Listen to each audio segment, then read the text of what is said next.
गीता के माता पिता मोहन और सरला कई दिनों बाद अपनी बेटी से मिलने आए थे। आज सब लोग एक साथ बैठकर रात का खाना खाने वाले थे। सब लोग खाने के लिए बैठे थे। रसोई से छोटी बहू नीलम अपने हाथों से थाली सजा कर ला रही थी। उसके चेहरे पर हल्की सी मुस्कान थी, लेकिन आंखों में कुछ और ही चल रहा था।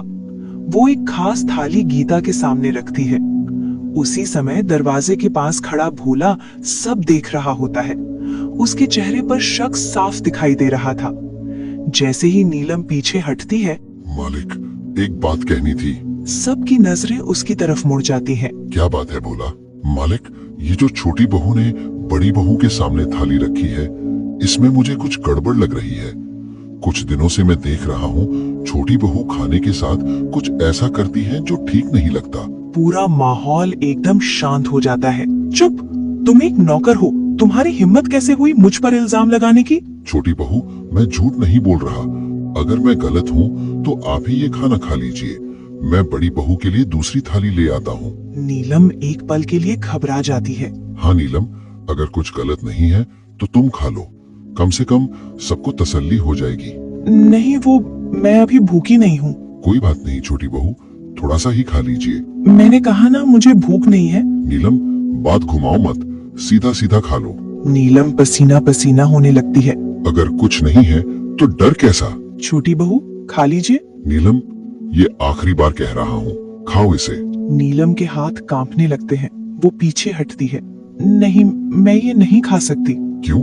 क्या दिक्कत है? कुछ पल का सन्नाटा, फिर अचानक नीलम के मुंह से निकल जाता है, क्योंकि इसमें जहर है।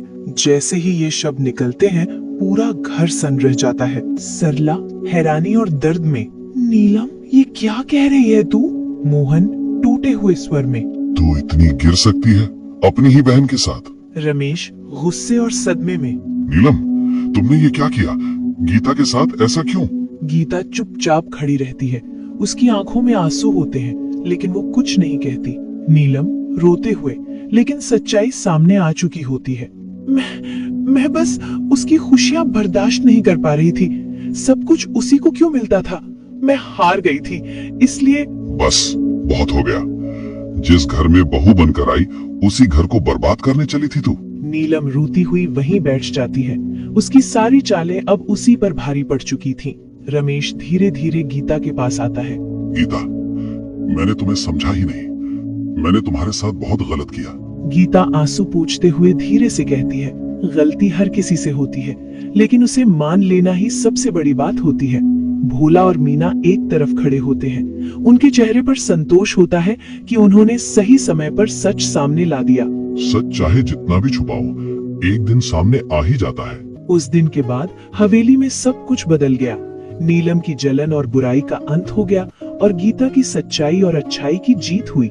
समय के साथ घर में फिर से खुशियां लौट आईं और सबको